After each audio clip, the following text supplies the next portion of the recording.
7 नवंबर सिंध जे क़ौमी घराणे जे अज़ीम इंसान शहीद परियल शाह जी शहादत जो ॾींहुं। Voice of Indus nation web network तां हाज़िर थी आहियां सिंध जी न्याणी प्रे सिंधु। शहीद परियल शाह जी क़ौमी जदोजहद। 1986 में शहीद परियल शाह सैयद बच्चल शाह जे घर में जन्म वरितो। संदसि आबाई शहर सिंध जे पुराणे वहिकरे ते अॾल बाडाणी आहे, जिते जे महबूब घटियनि में नंढपिण खेॾींदे गुज़ारियो, जॾां त तइलीम मैट्रिक ताईं हासिल कयाईं। शहीद परियल शाह सियासत जी शुरूआत क़ौमी झंडे सां कई।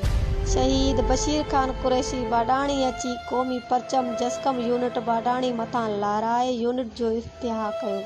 उन खां पोइ शहीद परियल शाह फ़िक्र GM सैयद सां अहिड़ो त जुड़ी वियो जो संदसि मजाजी महबूब बि रोके कोन सघियसि। उहे महबूब जेको साह मसल हुयसि, जंहिं जे चपनि मां निकिरंदड़ लफ़्ज़ संदसि लाइ ऐं हुक्मनामनि जियां हूंदा हुयसि। सुजाग फ़र्द पंहिंजे वतन जी बका ऐं सलामती ते पंहिंजो सभु कुझु क़ुर्बान करण लाइ तयारु हूंदा आहिनि। शहीद परियल शाह बि अहिड़े अणमोट किरदारनि मंझां हो, जेकी पंहिंजे वतन जो मुस्तक़बिल बचाइण लाइ पंहिंजे सर अर्पे छॾींदा आहिनि। शहीद परियल शाह जस्कम खां क़ौमी सियासत जी शुरूआति कई। सैयद जे नज़रिए हेठि आइन ऐं असूलनि जे भञकणियूं कंदड़नि सां नाराज़ थी वियो, जंहिं खां पोइ मुख़्तलिफ़ तंज़ीमनि सां सुठो वक़्तु गुज़ारींदे पंहिंजी ज़िंदगी में साफ़ शफ़ाफ़ सियासत कंदो रहियो। 2013 में नंढे भाउ ज़ामिन शाह जी शहादत खां पोइ शहीद भाउ जे पलांद वठण लाइ शहीद नंढे भाउ ज़ामिन शाह जे वार्ड ते हलंदे जस्मम में शमूलियत कई, जंहिं में सेंट्रल कमेटी जो मेंबर रहियो।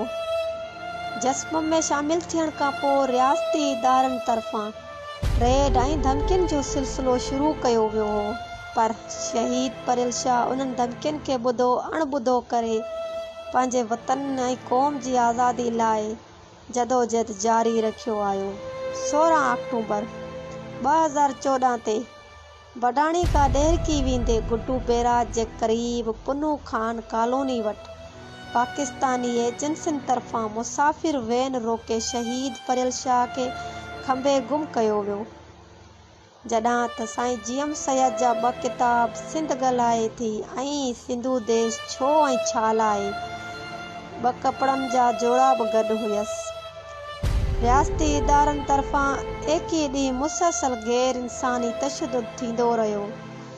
तशद्दुद में बिजली जा करंट, ड्रिल मशीन सां कुल्हनि, ठूंठनि, गोॾनि ते सोराख़ कया वेंदा हुआ, जॾां त पूरो जिस्म तशद्दुद सां भरियल हो। 7 नवंबर 2014 ते सराइकिस्तान जे शहर संजपुर ज़िलो रहीम यार खान में तशद्दुद थियल ऐं मथे में गोलियूं लॻल लाश उछलायो वियो हो।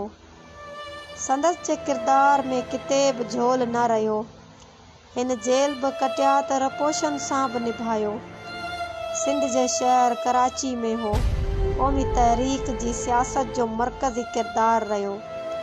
संदसि मधु ॻोठ में घर क़ौमी वर्करनि ऐं सिंध जे बेरोज़गारनि जो घर रहियो।